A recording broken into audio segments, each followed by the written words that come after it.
সুপ্রিয় ভিউয়ার্স, আজকে কথা বলবো সোর্সিং প্রসেস নিয়ে। তো ফার্স্টে কথা বলবো ক্লাসিফিকেশন অফ সোর্সিং প্রসেস, যে different strategies are adopted to procurement র মেটেরিয়াল ফর অ্যাপেল ইন্ডাস্ট্রিজ। তাহলে এখানে একটা আছে লোকাল ম্যানুফ্যাকচার, তাদের কাছে এটা fabric manufacture locally and with local infrastructure. তার মানে কি সোর্সিং লোকাল ম্যানুফ্যাকচার কাছে কি মূলত প্রোডাক্ট আইটেম কিনা হয়ে থাকে। ট্রেডিশনাল এক্সপোর্ট হচ্ছে যে local fabric export in garments manufacture countries. International source হচ্ছে fabric made by locally in raw yarn and fibre is sourcing from other countries, অন্যান্য কান্ট্রি থেকে এনে। গ্লোবাল সোর্সিং হচ্ছে fabric are made with the party sourcing from abroad as per global sourcing strategies. Offshoring হচ্ছে raw material are export the first and yarn or fiber, then fabric are re-import to meet the demand. Global manufacturing. তো আমরা এখানে mainly যে ডিসকাসটা করব যে sourcing strategies for decision making. এখানে একটা আছে মেক অর বাই ডিসিশন। এখানে হচ্ছে the decision arise when there need to development the new product and desire to reduce cost need to satisfy the type of equipment skill. এখানে বলতেছে the other than the factory make or buy decision taken based on the situation. মানে একটা হচ্ছে বাইরের কাছে একটা decision আসে, একটা হচ্ছে ফ্যাক্টরি নিজে ডিসিশন নেয় সে কোথায় থেকে র মেটেরিয়াল গুলো এগুলো কিনবে। যেমন ম্যানুফ্যাকচারিং কস্ট, এটাও কিন্তু দুইটা সিস্টেমে হয়ে থাকে। তারপর প্রোডাকশন ক্যাপাসিটির মধ্যে কি আছে যে while making situation sourcing design those two details which are need to consider. একটা হচ্ছে কি রিকোয়ার্ড ক্যাপাসিটি আর একটা হচ্ছে ডেমনস্ট্রেটেড ক্যাপাসিটি। মানে রিকোয়ার্ড হচ্ছে the output required for the order, আর ডেমনস্ট্রেট ক্যাপাসিটি যে is the volume of the output plan can actually produce. তারপর কোয়ালিটির মধ্যে বলতে হচ্ছে quality standards and quality requirement of the product আর often in major influencing factor of the sourcing decision, এটা major influence থাকে। তারপর হচ্ছে টাইমিং, মানে যত সময় রাইট টাইমে দেওয়ার জন্য এটা মেক শিওর করতে হয়। তারপর হচ্ছে কি make to stock and make to order. Fundamental business পলিসির মধ্যে এটা রয়েছে যে reflecting the sourcing plan is decision to make a stock or make order. Basic goods have traditionally been made stock. এখানে বলতেছে মেড টু স্টক বলতে তাদের যে মেন বিষয়গুলা ফলো করে তার sourcing plan make stock based on the forecast in different between initial finish inventory and desired final finished goods. Farm using method must invest lost of money of inventory, and this method motivate to achieve maximum production capacity term of the labor and machine. একটা হচ্ছে make order.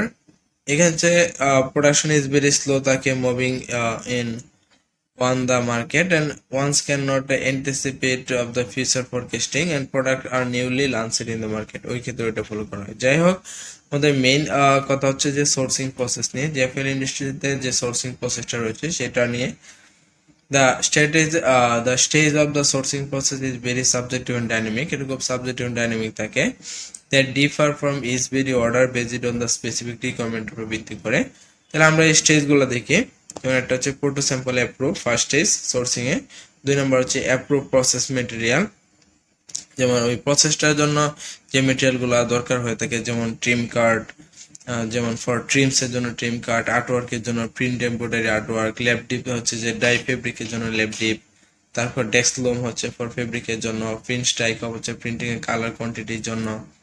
3 number stage হচ্ছে যে approve rework and correction material result from buyer. 4 number stage হচ্ছে purchase order development. 5 number stage হচ্ছে sample fabric trims lab dip and testing as per requirement. 6 number হচ্ছে approve from customer and buyer. 7 number হচ্ছে bulk production and in house. In this process, material refer the fabric, yarn, fabric interlining, button, zipper, and other required যেগুলো আছে। Main object of the sourcing process, source identify the target material where of the world and negotiate the product quality and price. Source material require the time and quantity. Strong and supporting relationship with the vendor, essential for the successful execution of the merchandising process, and the development, selection, and sourcing are responsibility to creative the technical designer of the factory along with merchandise। তাহলে আপনারা আসলে বুঝতে পারছেন যে sourcing প্রসেসের মধ্যে তার যে জিনিসগুলো তার মানে মেইনলি ফলো করতে হয়। ফাইনালি এখানে বলতেছে যে Material sourcing process must be identified well ahead as per the forecasting and line development process, এবং অবশ্যই এটা লাইন ডেভেলপমেন্ট প্রসেসটা মেনটেন করতে হয়। In most case, since customer require sample and original fabric and fabric order, and once which will be initiate very fast line development process, since the ability of the right time, right quantity for vital factor in case the initial stage. In the same way, accessories and findings is also sourced later earlier production process. However, the risks associated with the product requirement remain like the terms of cost, quality requirement and matching, মানে এগুলো তাকে follow করতে হয় অবশ্যই। Cost, quality এবং customer যে রিকোয়ারমেন্টগুলো থাকে এই সোর্সিং এর মধ্যে এগুলো মেনটেন করে তাকে কি করতে হয়, সোর্সিং গুলো করতে হয়, যোগান দিতে হয়।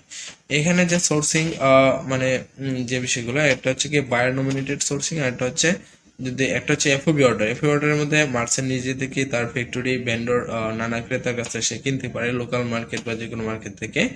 বাট যেগুলো সিএম অর্ডার থাকে এগুলা বায়ার নমিনেটেডে বায়ারেই তার ইন্টারন্যাশনাল ফেব্রিক দিয়ে থাকে, সাপ্লাই দিয়ে থাকে। আর কিছু আছে এফওবি কিন্তু বায়ার কিছু নমিনেট দিয়ে দেয়, ওই নমিনেট যে ভেন্ডর গুলো আছে তাদের কাছ থেকে মূলত ফেব্রিকটা বা ওই অ্যাক্সেসরিজ গুলো সোর্সিং করতে হয়। তাহলে আশা করি বুঝতে পারছেন যে সোর্সিং প্রসেসটা কি। আল্লাহ হাফেজ।